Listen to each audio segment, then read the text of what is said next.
Selamat pagi anak-anak ibu semuanya. Apa kabar? Sehat? Alhamdulillah rabbil alamin. Alhamdulillah ya. Sudah semua sarapan? Ada yang belum sarapan? Sudah? Alhamdulillah ya, karena memang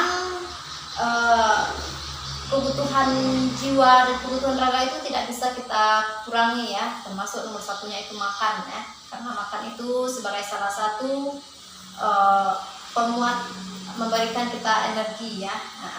Oke, selanjutnya untuk memulai pembelajaran kita, kepada ketua kelas silakan untuk memimpin doa agar kita mulai pembelajaran kita ya. Berdoa.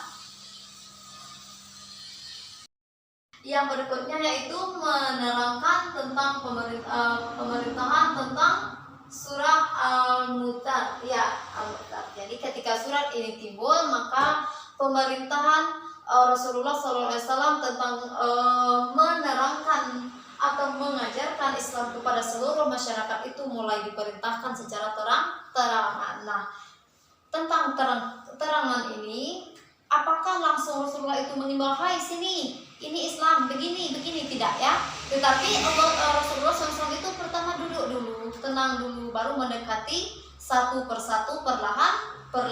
Nah, diceritakannya Islam ini begini, kita itu adalah milik Allah, kita itu akan kembali kepada Allah, semua perbuatan kita itu akan dihisab oleh Allah dan akan dipertanggungjawabkan kepada Allah. Dan bagaimana pertanggungjawabannya itu adanya surga dan neraka. Setelah adanya surga dan neraka, bagaimanakah cara mendapatkannya, apakah di dunia ataukah bagaimana, itu diterangkan oleh Rasulullah itu secara detail, secara perlahan-lahan. Nah, ketika penjelasan ini timbul, maka orang-orang yang kafir Quraisy itu banyak sekali yang memberontak. Yang awalnya mereka sayang kepada Rasulullah, mereka menjadi benci. Yang awalnya mereka itu baik kepada Rasulullah, akhirnya mereka menjadi mencaci maki. Yang sebelumnya mereka itu sangat peduli kepada Rasulullah, akhirnya mereka itu menghina. Itu adalah perjuangan Rasulullah SAW ketika masa strategi terang-terangan.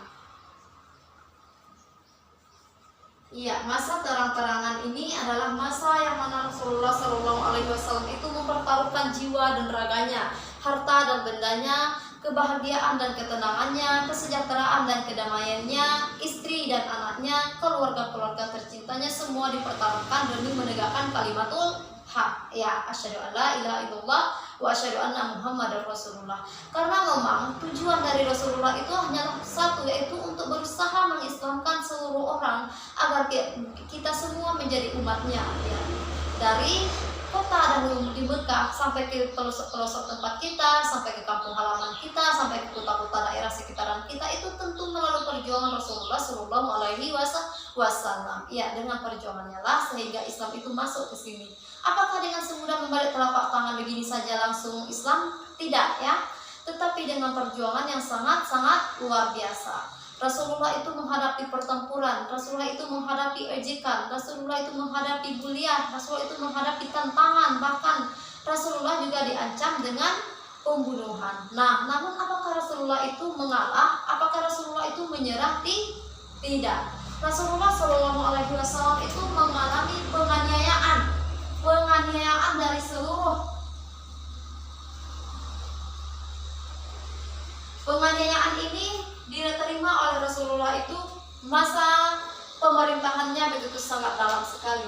Rasulullah itu berusaha terus-menerus mengembangkan Islam, tetapi apakah banyak konflik, semakin kuat Islam semakin kuat pula konflik yang Rasulullah hadapi. Adanya pemboikotan. Apa itu pemboikotan? Yaitu tidak bolehnya berhubungan antara Nabi Muhammad dengan orang-orang kafir Quraisy. Semua dibatasi oleh kafir Quraisy. Orang kafir Quraisy tidak boleh berurusan dengan Nabi Muhammad dan seluruh pengikut-pengikutnya.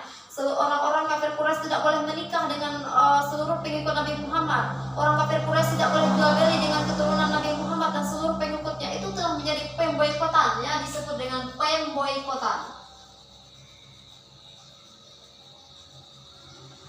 Nah, masa pemboikotan ini merupakan masa yang sangat-sangat perih bagi orang umat Islam, yang juga terutama yang dirasakan oleh Rasulullah SAW. Seluruh harta benda, seluruh kekayaan yang dimiliki oleh Siti Khadijah, masa pemboikotan ini habis. Karena apa? Karena semuanya disumbangkan kepada rakyat-rakyat yang telah masuk Islam atau umat Islam.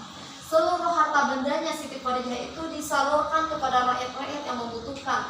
Tapi apakah memadai? Apakah cukup? Masih juga belum cukup karena saking lamanya pemboikotan ini. Karena apa? Semua orang-orang kafir Quraisy itu sudah tidak lagi berkomunikasi dengan umat Islam. Tidak boleh lagi jual beli, tidak boleh lagi saling tegur menegur, tidak ada lagi rasa kasih sayang. Mereka itu disiksa. Mereka Nabi Muhammad berserta dengan pengikutnya ini diasingkan di suatu tempat yang mana orang tidak boleh berkomunikasi ke sana. Itu adalah beberapa macam kegiatan yang dirasakan oleh Nabi Muhammad beserta dengan seluruh pengikutnya. Apakah mereka menyerah? Tidak. Mereka pantang menyerah. Mereka tidak akan menyerah. Mereka terus bertekad untuk memperkuat Islam. Nah, beberapa tahun setelah adanya pemboikotan ini, maka adalah suatu kemudahan yang telah Allah beri melalui hati orang-orang kafir itu untuk kembali membuka pemboikotan ini. Karena apa? Karena adanya keluarga dari orang-orang kafir Quraisy ini juga yang masuk ke dalam jajaran Nabi Muhammad atau menjadi pengikut Nabi Muhammad, sehingga mereka merasa iba. Mereka itu merasa bahwa sudah terlalu menyiksa. Akhirnya pemboikotan ini dihapuskan dan kembali Nabi Muhammad beserta dengan seluruh pengikutnya itu boleh beraktivitas kembali di lingkungan Mekah kala itu.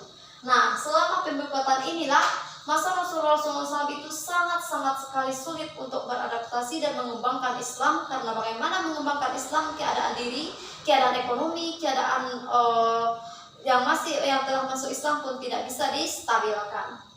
Nah, ketika terang-terangan ini akhirnya pada masa terus-menerus perkembangan terus-menerus Islam akhirnya sampai ke kita melalui perjuangan yang sangat-sangat dalam.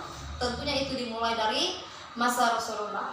Nah, untuk pembelajaran kita pada hari ini silakan dahulu ditulis dan disimak kembali yang di papan tulis, dan yang ingin bertanya silakan bertanya. Ibu beri waktu beberapa menit.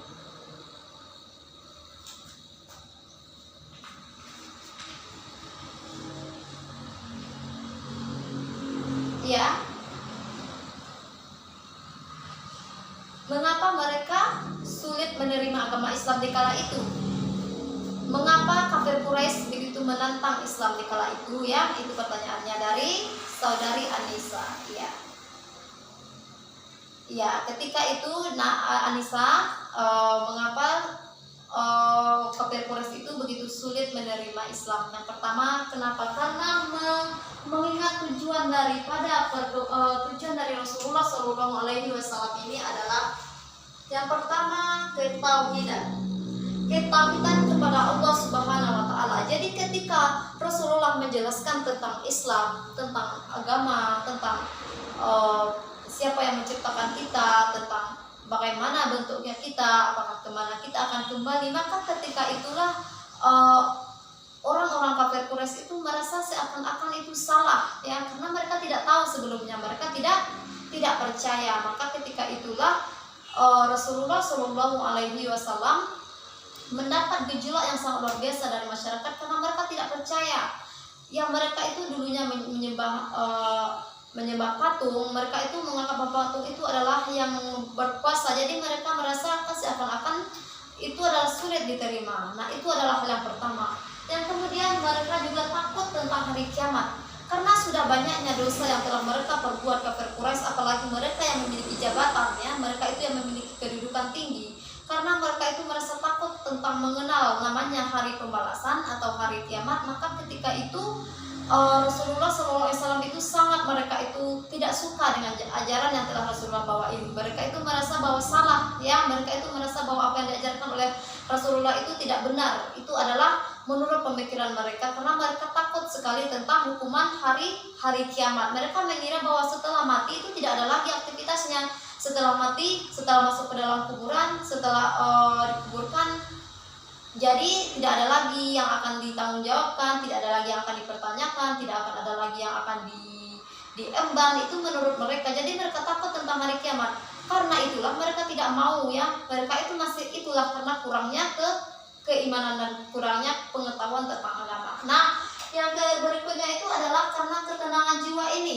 Mereka merasa bahwa ketenangan jiwa itu bukan diperoleh daripada ilmu, tetapi peroleh melalui keberhasilan meraih kebahagiaan di dunia. Mereka itu kaya, mereka itu punya banyak istri, mereka itu punya banyak anak, mereka itu punya banyak kekuasaan, mereka itu memiliki banyak pengaruh. Itu adalah tujuan mereka. Mereka tidak menganggap tenang tentang kehidupan di akhirat itu. Mereka merasa bahwa itu tidak penting. Itu menurut pemikiran mereka.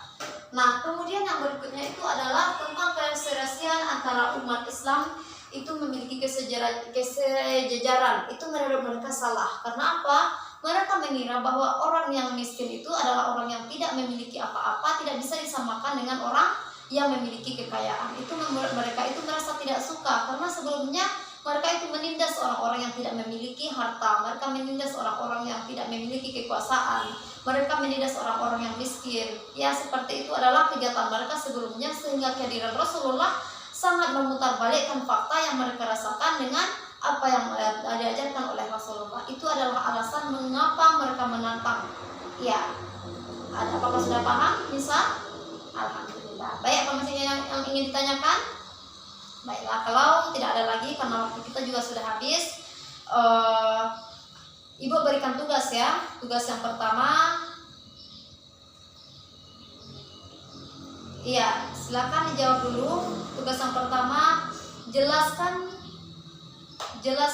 perkembangan Islam di Mekah ketika masa sembunyi-sembunyi. Yang kedua, jelaskan menurut pemahaman saudara, apakah bentuk dan strategi yang dilakukan Rasulullah sehingga Islam begitu mudah berjalan ketika sembunyi-sembunyi. Berikutnya, jelaskan menurut pandangan saudara bagaimana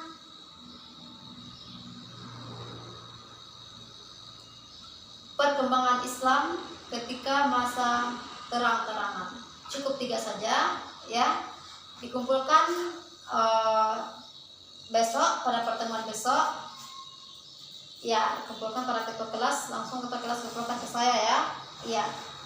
Baiklah, karena sudah habis jam kita sudahi pembelajaran kita dengan mengucapkan alhamdulillahirabbil alamin. Assalamualaikum warahmatullahi wabarakatuh.